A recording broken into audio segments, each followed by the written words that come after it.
କିଛି ମେଡିସିନ ନଥାନ୍ତା, ମେଡିସିନ କୁ ଖାଇଦେଲେ ପାଠ ଆରାମ ସେ ମନେ ରହି ଯାଇଥାନ୍ତା। ତ ଏମିତି କିଛି ପିଲାମାନେ ଭାବିଥାନ୍ତି, କାରଣ ସେମାନେ ଭାବନ୍ତି ଯେ ଯେତେ ଚେଷ୍ଟା କଲେ ମଧ୍ୟ ମୁଁ ମୋଟିଭେସନାଲ ଭିଡିଓ ବହୁତ ଦେଖି ସାରିଲେଣି, ଷ୍ଟଡି ମୋଟିଭେସନାଲ ଭିଡିଓ ଦେଖି ସାରିଲେଣି, ବାପା ମା ମତେ ବହୁତ ବୁଝେଇଲେଣି, ସାଙ୍ଗସାଥି ମାନେ ବନ୍ଧୁବାନ୍ଧବ ସମସ୍ତେ ମତେ ବୁଝେଇ ସାରିଲେଣି, ମୁଁ ମଧ୍ୟ ବହୁତ ଟ୍ରାଏ କରିସାରିଲିଣି, କିନ୍ତୁ ପାଠ ପଢିବାକୁ କାହିଁକି ଜାଣି ବିଲକୁଲ ବି ମନ ଲାଗୁନି, ବିଲକୁଲ ବି ଇଚ୍ଛା ହଉନି। ତ ଏମିତି ମଧ୍ୟ କିଛି ପିଲା ଥାଆନ୍ତି ଯେଉଁମାନଙ୍କର ପାଠ ବିଲକୁଲ ତ ପଢିବାକୁ ବି ଇଚ୍ଛା ହୁଏନି। ତ ସେମାନଙ୍କ ପାଇଁ ଏହି ଭିଡିଓଟି, ତ ଖାସ କରି ପ୍ରତ୍ୟେକ ଷ୍ଟୁଡେଣ୍ଟ ମାନଙ୍କ ପାଇଁ, କାରଣ ଯଦି ଆପଣ ମାନେ ଭିଡିଓଟି ଦେଖିବେ ନିଶ୍ଚିନ୍ତ ମୋଟିଭେଟେଡ ଫିଲ୍ କରିବେ ଆଉ ପାଠ ପଢିବାକୁ ବସିବେ। କାହିଁକି ନା ଆଜିର ଏହି ଭିଡିଓରେ ମୁଁ ଆପଣମାନଙ୍କ ସହିତ ଏମିତି କିଛି ଟ୍ରିକ୍ ସେୟାର କରିବି ଯାହାକୁ ଆପଣ ମାନେ ଫଲୋ କରିକି ମୋଟିଭେଟେଡ ହେବେ ଆଉ ପାଠ ମଧ୍ୟ ପଢିବାକୁ ଇଚ୍ଛା କରିବେ। ଠିକ ଅଛି, ତେବେ ସମସ୍ତଙ୍କ ପାଇଁ ଏଇ ସୁନ୍ଦର ଭିଡିଓଟି ଦେଖନ୍ତୁ, ବହୁତ ଛୋଟିଆ ଭିଡିଓଟେ, ଶେଷ ପର୍ଯ୍ୟନ୍ତ ଦେଖନ୍ତୁ, ଆପଣ ମାନେ ବହୁତ କିଛି କଥା ଶିଖିବେ ଆଉ ଟିପ୍ସ ଗୁଡିକ ମଧ୍ୟ ଜାଣିବେ। ଦେଖନ୍ତୁ, ମୁଁ ପ୍ରଥମେ କହିବି ଯେ ପାଠକୁ ମନେ ରଖିବା ପାଇଁ ସେମିତି କିଛି ଆଜ୍ଞା ମେଡିସିନ ନାହିଁ ଯେ ଆମେ ଖାଇଦବା ଆଉ ଆମକୁ ପାଠ ସହଜରେ ମନେ ରହିଯିବ। ଯୋଉ ପିଲାମାନେ ଏସବୁ ଭାବୁଥାନ୍ତି ସେ ସବୁ ଭୁଲ ଭାବୁଛନ୍ତି। ତ ପାଠ ପଢିବା ପାଇଁ ହେଲେ ଆମକୁ କିଛି ଟ୍ରିକ୍ସ ବା ଟିପ୍ସ ଏହାକୁ ଫଲୋ କରିବା ପାଇଁ ପଡିବ, କିଛି କାର୍ଯ୍ୟ କରିବା ପାଇଁ ପଡିବ, ଯାହାକୁ ଫଲୋ କଲେ ଆମେ ମାନେ ପାଠ ସହଜରେ ମନେ ରଖିପାରିବା ଆଉ ପାଠ ମଧ୍ୟ ବହୁତ ସହଜ। ଯୋଉମାନେ କଷ୍ଟ ଭାବୁଛନ୍ତି ସେମାନଙ୍କ ପାଇଁ କଷ୍ଟ ଲାଗୁଛି, ଯୋଉମାନେ ସହଜ ଭାବୁଛନ୍ତି ସେଟା ନିଶ୍ଚିନ୍ତ ସହଜ ଲାଗୁଛି ସେମାନଙ୍କୁ। ଠିକ ଅଛି, ତ ସେଥିପାଇଁ ଆସନ୍ତୁ କଣ କଣ ସବୁ ଟିପ୍ସ ରହିଛି ଏଇ ଭିଡିଓରେ ମୁଁ ସେୟାର କରିବି।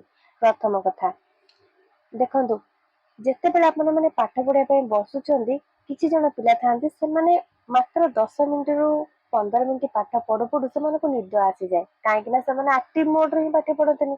ତ ସବୁବେଳେ ମନେ ରଖନ୍ତୁ, ଟିପ୍ସ ନମ୍ବର 1, ପାଠ ପଢିବା ସମୟରେ କେବେ ବି ବେଡରେ ବସିକି ପାଠ ପଢିବେନି। ସବୁବେଳେ ବେଡ ହଉଛି ଶୋଇବା ଜାଗା, ତ ସେଠି କେବଳ ମାନେ ମଣିଷ ରେଷ୍ଟ ନିଏ ବା ବିଶ୍ରାମ କରେ। ତ ଆପଣ ମାନେ ବେଡ ରେ କେବେ ବି ବସିକି ପାଠ ପଢିବେନି, ସବୁବେଳେ ଚେୟାର ଟେବୁଲ ଆପଣଙ୍କର ଷ୍ଟଡି ରୁମ ରେ ବସିକି ପାଠ ପଢିବେ, ଯୋଉଠି କେବଳ ପାଠ ପଢିବା ଜିନିଷ ହିଁ ଥିବ। ବେଡ ରେ ବିଲକୁଲ ବସିକି ପାଠ ପଢିବେନି। ଏହି ଭୁଲ କଲେ ଆପଣ ମାନେ 5 ମିନିଟ ବି ପାଠ ପଢିଥିବେ ଆପଣଙ୍କୁ ନିଦ ଆସିବ, ତାହେଲେ ପାଠ କେମିତି ପଢିବେ? ଏଇଟା କରିବେ। ତା ସହିତ ଯାହାବି ପାଠ ପଢୁଛନ୍ତି ବହିରୁ, ବୁକ ରୁ ହେଲା, ଅନଲାଇନ ରୁ ହେଲା, ଏବେ ତ ପ୍ରାୟ ସମସ୍ତେ ଅନଲାଇନ ପଢୁଛନ୍ତି, ତ ସେଇ ସମୟରେ ନୋଟ ଖାତା କିଛି ରଖନ୍ତୁ। ଠିକ ଅଛି, ନୋଟ ଖାତା ରଖନ୍ତୁ, ଯାହା ପଢୁଛନ୍ତି ତାକୁ ନୋଟ ଖାତାରେ ମଧ୍ୟ ଲେଖନ୍ତୁ। ଏହା ଦ୍ଵାରା ହାତ ବି ଆପଣଙ୍କର କାମ କଲା, ମାଇଣ୍ଡ ବି କାମ କଲା। ଠିକ ଅଛି, ତ ଆପଣଙ୍କର ଏହା କଲେ କଣ କି ଆପଣଙ୍କର ଯେହେତୁ ଅଧିକ ଇନ୍ଦ୍ରିୟ ଗୁଡାକ କାମ କଲା, ଆପଣ ମାନଙ୍କର ପାଠ ନିହାତି ମନେ ରହିବ। ଆପଣ ମାନେ ଥରେ ପଢିଲେ ପୁଣି ଲେଖିଲେ, ଥରେ ପଢିଲେ ଥରେ ଲେଖିଲେ, ଦେଖିବେ କିଛି ପିଲା ଆସନ୍ତି ଜଣଙ୍କର ଅନ୍ୟ ଜଣଙ୍କର ନୋଟ ଖାତା ଆଣିକି ତାଙ୍କଠୁ ଦେଖିକି କପି କରିକି ଟିପନ୍ତି ସବୁ। ସେ ତାଙ୍କ ନିଜ ପାଠ ମନେ ରଖି ପାରିନଥିବେ, କିନ୍ତୁ ଯୋଉ ପାଠକୁ କପି କରିକି ଅନ୍ୟ ଖାତାରେ ଲେଖୁଥିବେ ସେ ସବୁ ମନେ ରହିବ। କାହିଁକି ନା ସେମାନେ ଥରେ ପଢନ୍ତି ପୁଣି ଆଉ ଥରେ କପି କରିକି ଲେଖନ୍ତି। ତ ସେଇଥିପାଇଁ ପଢିଲା ସମୟରେ ଷ୍ଟଡି ରୁମ ରେ ବସିକି ପଢନ୍ତୁ ଏବଂ ଆକ୍ଟିଭ ସହିତ ପଢିବା ସହିତ ଲେଖନ୍ତୁ। ପଢିବେ ପ୍ଲସ ଲେଖିବେ, ଏମିତି କଲେ ପାଠ ଯୋଉଟା ବି ମନେ ରହୁନି ସେଟା ନିହାତି ମନେ ରହିବ। ଖାସ କରି ଯୋଉ ଟପିକ ଟା ଆପଣ ମାନଙ୍କୁ ଟିକେ କଷ୍ଟ ଲାଗୁଛି, ବାରମ୍ବାର ଆପଣ ମାନେ ଦିଥର ରିପିଟ, 3 ଥର ରିପିଟ କରିକି ପଢନ୍ତୁ, ଲେଖି ଦିଅନ୍ତୁ, ଦେଖିବେ ପୁରା ମନେ ରହିଯିବ। ନେକ୍ସଟ ଟାଇମ ଆପଣ ମାନଙ୍କୁ ଆଉ ଦେଖିବାକୁ ବି ପଡିବନି, ଆପଣ ମାନେ ଥରେ ଏଇଟା ଟ୍ରାଏ କରିକି ଦେଖନ୍ତୁ। ଟିପ୍ସ ନମ୍ବର 2, ଟିପ୍ସ ନମ୍ବର 2 ହଉଛି, ଦେଖନ୍ତୁ, ଯେତେବେଳେ ଜଣେ ଗୋଟେ ପିଲାଟେ କଣ କରୁଛି ନା ମୋବାଇଲ ଦେଖୁଛି, କିଛି ଭିଡିଓ ଦେଖୁଛି, କିଛି ଗେମ୍ ଖେଳୁଛି, କିଛି ସିରିଏଲ ଦେଖୁଛି, କିଛି ମୁଭି ଦେଖୁଛି, ତାକୁ ଯଦି ପଚରାଯାଏ ଏଇ ମୁଭିଟାରେ ହିରୋର ନାଁ କଣ, ତାର ଲାଇଫ ଷ୍ଟାଇଲ କେମିତି, ତାଙ୍କ ବାପାଙ୍କ ନାଁ କଣ, ସେ କଣ ପାଠ ପଢିଥିଲା, ସବୁ କହିଦେବେ। ସେ ମୁଭିରେ ସେ କୋଉ ଡାଇଲଗ ଟା ମାରୁଥିଲା, ଏଇ ସିନ୍ ଟା କଣ ଥିଲା, ତ ସବୁ ସେ କହିଦବ।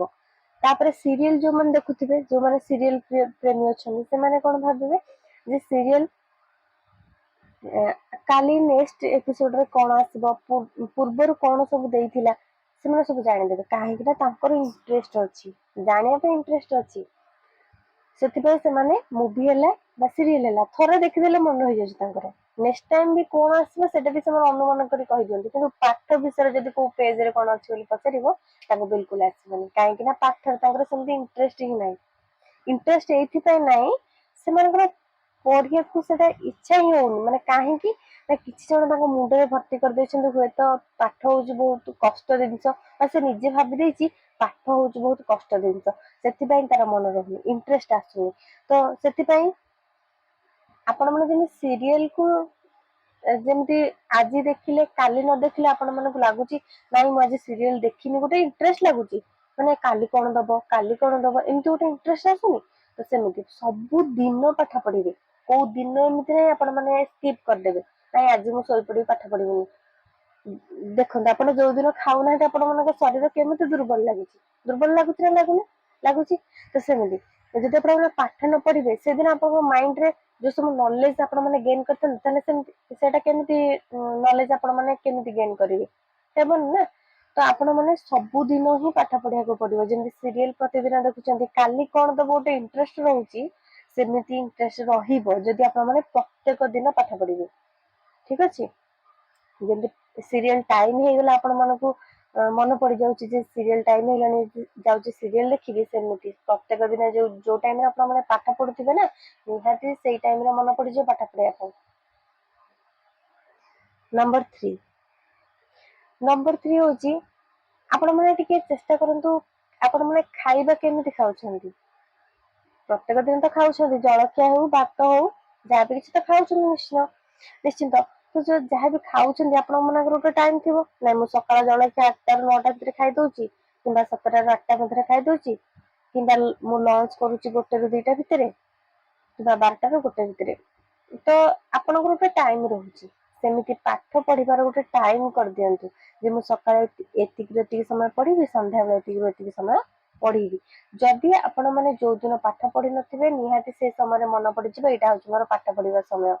ଅଟୋମେଟିକ ପାଠ ଡାକିବ ଯେ ଆସିକି ବର୍ତ୍ତମାନ ତୁ ପାଠ ପଢିନୁ।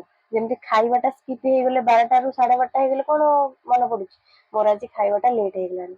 ସେମିତି ଯଦି ଆପଣ ମାନେ ଯୋଉଦିନ ପାଠ ନ ପଢିବେ, ଅଟୋମେଟିକ ପାଠ ମନେ ପକେଇଦବ ସେ ସମୟରେ ଯେ ତୋର ପାଠ ପଢିବା ସମୟ ହେଇଗଲାଣି, ତୁ ବସିକି ପାଠ ପଢେ। ଠିକ ଅଛି। ଏଇଟା ନିଶ୍ଚିନ୍ତ କରିବେ। ଯେମିତି ଖାଇବାକୁ ଗୋଟେ ରୁଟିନ ହିସାବରେ ଆପଣ ମାନେ ନଉଛନ୍ତି, ଗୋଟେ ଟାଇମ ଟେବୁଲ ହିସାବରେ ରଖୁଛନ୍ତି, ସେମିତି ପାଠକୁ ମଧ୍ୟ ଗୋଟେ ଟାଇମ ଟେବୁଲ ହିସାବରେ ରଖିଦିଅନ୍ତୁ। ପ୍ରତିଦିନ ଆପଣ ମାନଙ୍କର ପାଠ ପଢିବା ପାଇଁ ନିଶ୍ଚୟ ଇଚ୍ଛା ହବ। ଟିପ୍ସ ନମ୍ବର 4, ଏକ୍ଜାମ ହଲ୍ କଥା ଟିକେ ମନେ ପକାନ୍ତୁ। ଏକ୍ଜାମ ହଲ ରେ ଆପଣ ମାନେ ଘଣ୍ଟା ଏକ୍ଜାମ ହଉ, 2 ଘଣ୍ଟା ଏକ୍ଜାମ ହଉ, କିମ୍ବା 2.5 ଘଣ୍ଟା କିମ୍ବା 3 ଘଣ୍ଟା ଏକ୍ଜାମ ହଉ, ଆପଣ ମାନେ ଏକ୍ଜାମ ହଲ ରେ ଚିନ୍ତା କରନ୍ତୁ ଆପଣ ମାନେ କେମିତି ଏକ୍ଜାମ ଦଉଥାନ୍ତି। ଆପଣ ମାନଙ୍କ ମନରେ ସେତେବେଳେ କଣ ଥାଏ, କେବଳ କୋଶ୍ଚିନ୍ ର ଆନ୍ସର କେମିତି ଦେବି, କେମିତି ଲେଖିବି, କେମିତି ଆଟେଣ୍ଡ କରିବି, ତା ବ୍ୟତୀତ ନା ବାପାଙ୍କ କଥା ମନେ ପଡେ, ନା ମାଙ୍କ କଥା, ନା କୌଣସି ମୋବାଇଲ କଥା, ନା ମୁଭି କଥା, ନା ସିରିଏଲ କଥା। ସେତେବେଳେ କେବଳ ଗୋଟିଏ କଥା ମୁଣ୍ଡରେ ଚାଲିଥାଏ ଯେ ମୁଁ କେମିତି କୋଶ୍ଚିନ୍ ଆନ୍ସର ଦେବି। କାହିଁକି ନା ଆପଣ ମାନଙ୍କୁ ସେତେବେଳେ ଜଣା ଥାଏ ଯଦି ମୁଁ ଏବେ ଆନ୍ସର ନଦେବି ଫେଲ ହେଇଯିବି, ମୋ କ୍ୟାରିୟର ନଷ୍ଟ ହେଇଯିବ। ସେଥିପାଇଁ ଆପଣ ମାନେ ଚାହିଁଥାନ୍ତି ଏକ୍ଜାମ କେମିତି ଭଲରେ ଆଟେଣ୍ଡ କରିବା ପାଇଁ। ସେମିତି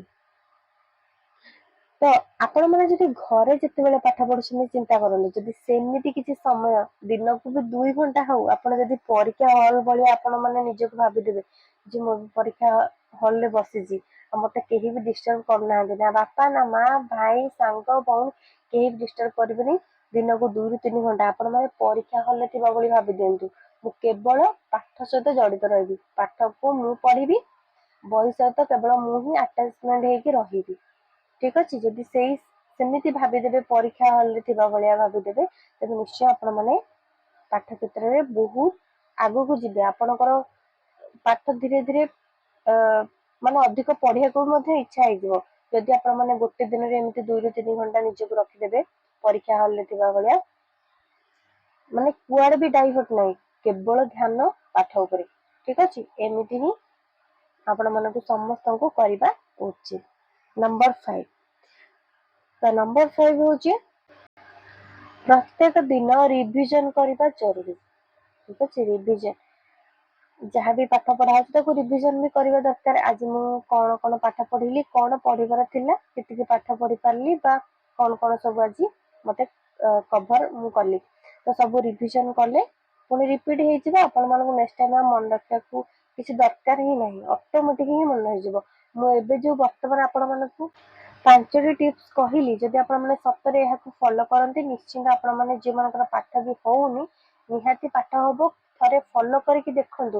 ଫଲୋ ନ କରିକି ଆପଣ ମାନେ କହିବେ ଯେ ନାଇଁ ମୁଁ ଯାହା କଲେ ବି ପାଠ ହଉନି।